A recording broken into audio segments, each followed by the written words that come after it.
When people picture Mongolia, they usually picture wide open spaces, endless blue sky, or the sand dunes of the Gobi Desert. But for half the population that lives in the capital city of Ulaanbaatar, the vistas are much different. In the past several years, Ulaanbaatar has ranked as one of the most polluted cities in the world. What's going on here? Well, it's a complex issue. Badruun and Munkshure will help me explain. My name is Badruun Gardi. I am the founder and CEO of GerHub, a nonprofit social enterprise. My name is Munkshure. I work for a multinational company, and it's an urban planning firm. I've been living in the Gardi district since I was born, and till now. Over the past decade, the population of the city has doubled as nomads have moved into the city. People have moved to the city for three primary reasons. One is education. Another thing that people say is healthcare. Maybe not everyone mentions, but I feel like it might be the biggest factor is purely employment. As people have moved into the city, many have settled in what's become known as the Ger district. So now you're probably wondering what a ger is. A ger is the traditional nomadic tent, a round tent. And it's been around for thousands of years. And the Ger district? A lot of people from the rural areas are deciding to move into the capital city. And what they do is they basically pack up their gers, they move into the city, and they find a free plot, an area, and they would just set up their gers. 60% of Ulaanbaatar residents live in the Ger district. But how has this led to pollution? You don't have infrastructure, you have no water, we have no well-paved roads, and we have no heating system. One big manifestation of the problems associated with the lack of infrastructure is the air pollution. The winter is long, it's long and extremely cold, and because you no longer have your livestock to supply you with unlimited fuel source, the dung, you have to rely on unrefined coal, wood, or if you're out of money, anything that you can find, trash a lot of times. The 160,000 households in the Ger districts, they all have to burn coal to survive. And as a result, Ulaanbaatar, from many of the studies I've seen recently, is either the most or the second most polluted city on Earth. And so that's certainly not kind of a title we would like to have. Улаанбаатар хот төлөвлөлтийн хөгжлийн чиг хандлагыг тодорхойлсон 5 удаагийн ерөнхий төлөвлөгөөний дагуу хөгжиж ирсэн байна. Хэдийгээр 5 удаа ерөнхий төлөвлөгөө хийгдсэн ч төлөвлөгөөний хэрэгжилт хангалтгүй. Living in the Gardi district gives me a different perspective of how urban planning should be. And I think that the Gardi district people are underrepresented in the administrative level.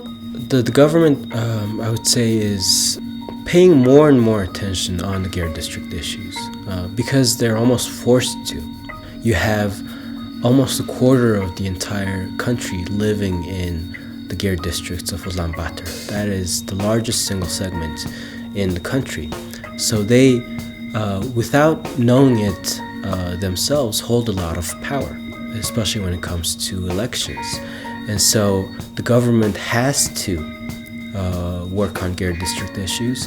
The government, I think, needs to have a better team of people really looking into these problems. The problem is just the lack of human capacity and human capital in Mongolia. We don't have enough people with knowledge about how to work on these urban issues, on urban planning and on infrastructure and all of these things that no one really knows what the solution is. I'm planning to go to USA to do my urban planning degree, and I'll come back after 2 years. I'm here to represent those people living in the Ger districts. I want everyone to live in a nice place. So I want to work in the government agencies like the urban planning department of UP, because that are the parts that is directly connected to the people. Ger Hub, the organization that I started, is hoping to look at a lot of the major issues in the Ger districts from a more maybe creative perspective. Maybe not spend large amounts of money, but look into solutions that may be kind of unconventional, looking at solutions that are low cost, efficient, and scalable, possibly homemade products that could, for example, decrease heat loss or increase insulation. And I feel like if more and more people pay attention to issues in the Ger district, we can have basically more eyeballs on kind of the existing issues, and with more minds combined, we can come up with more clever kind of solutions to these issues.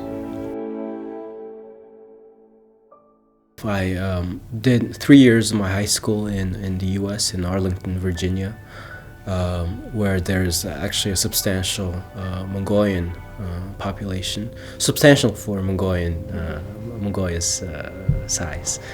And then I went on to do my undergraduate at Stanford. After 4 years, when I graduated, I had to decide on whether I should, stay in the U.S. and work there or come back home to Mongolia. And I would have to say it was quite an easy decision for me. Although I certainly enjoyed my time in the U.S. and I loved going to school there. University was awesome. I knew that I could have a lot bigger impact in Mongolia. Every person is needed, whether you're a big shot businessman, or if you're in the NGO sector, or if you're a taxi driver. Especially in Mongolia, as we go through huge changes economically, socially, politically, there's so much to be done. And every single person has an impact on the future of Mongolia.